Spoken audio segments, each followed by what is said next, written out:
So we saw images, obviously, of folks taking down liquor bottles and things like that. Jack Daniels taking all Right. these things off of the shelves, and then I think Canada or certain places are not going to be buying their beef, Mm-hmm. from America anymore. They're going to get it elsewhere. Um, w- for those who need to understand that if you don't drink alcohol or you don't eat beef, this is still going to affect you. Mm-hmm. This is still going to affect so many even stores and what they pay folks. Mm-hmm. Because right now, does does this have anything to do in the conversation when it comes to worker wages? Well, it's definitely going to affect jobs. So, take for example what you brought up, which was a brilliant point about the amount of alcohol that we ship to Canada and that Canada purchases from the United States. Jack Daniels is a supplier for Canada whiskey, and they, for example, had to lay off. I think of the So estimate was like something 8,000 or about something? it was close to like 1,000 workers in January. Oh, wow. And so now with this new tariff stuff going on, Canada has also said, okay, we're going to take all of the American liquor off the shelves. Like the liquor just will not be purchased. And the way it works is they are actually sending that liquor back to companies like Jack Daniels. So Jack Daniels, who just had to lay off a bunch of employees, you can imagine that this is a really bad time for them to be told they're losing a big customer. Yeah. So that could result in more job losses. And folks voted for Trump for this reason, to fix the because the wasn't they said they voted for him for the economy. Isn't that right? Right. That's what some folks said. We know why folks voted for him, but Right. Okay. Because can we? Okay. Can we really? We said we're gonna cut through the political noise. So let's cut through a little bit of this noise. I don't believe. I just don't believe a single person that says they voted for Trump for any other reason than the bigotry and the racism and the oppression, the white supremacy of it all. You align with one of those reasons. It ain't about the economy. Stop lying to everybody. You either racist, you're bigoted, you don't like trans folks, you think women need to be barefoot and pregnant in the kitchen. You subscribe to some of those things. And how is it that he has become the Christian president? How is it that people say, because of my faith, I voted for Trump?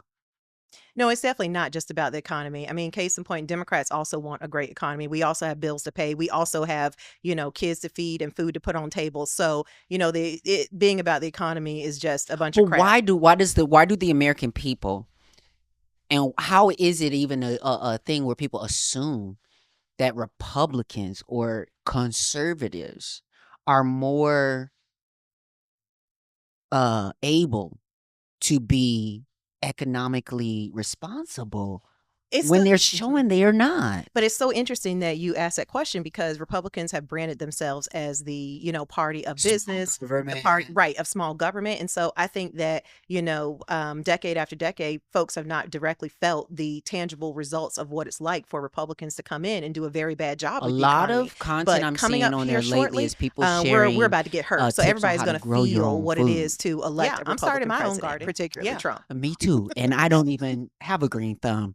Half my plants are dying right now upstairs. But I am going to grow a green thumb. About to grow me some blueberries, some eggplant, the real eggplant.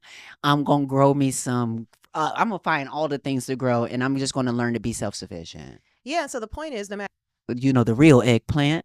I'm gonna grow me some. I'm gonna find all the things to grow, and I'm just gonna learn to be self-sufficient. Yes.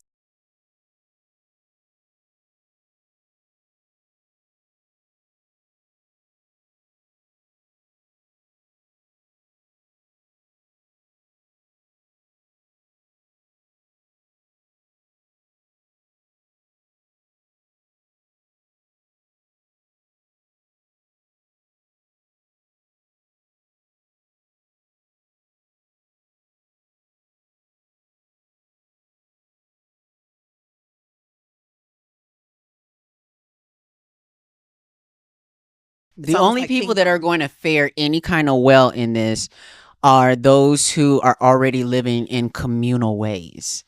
Folks who have dinners, and basically feed their communities. You know what I mean? Like a lot of us trans folks who are taking care of each other, you know, black folks, Mexicans, you know, folks who like are used to like bringing folks in and doing that. This individualistic mindset is not going to save anybody right now. Well, and that's certainly You're going to need each other. we are going to need each other. That's certainly one way to fight it. I would argue that the reason why Trump doesn't understand why this is going to be so impactful on, you know, everybody in the country is because for, you know, millionaires and billionaires, they'll still be able to afford groceries next week. So Absolutely. Oh my goodness. I feel like I've already felt the price increase. I think stuff is already going up. Mhm. But why am I also hearing that Dems are getting mad at other Dems for resisting all of this? I mean, first of all, we just saw Al Green stand up and be the only one with the backbone and stand up. And then you got, you know, folks who are talking about him breaking decorum. And you got Hakeem Jeffries going on a rant and how folks need to be. Listen, I heard that he told them that they shouldn't do anything other than not clap. He don't even want them holding up signs. But I need them to know they need to be focused on fighting, not decorum. Right. So the moral of the story is don't listen to you. Resistance is important, and don't listen to detractors telling you not to resist, even if it's your own team. Yeah, what we saw last week was Democrats getting upset and even voting with Republicans to help censor Representative Al Green. I would say I'm surprised, but I'm not.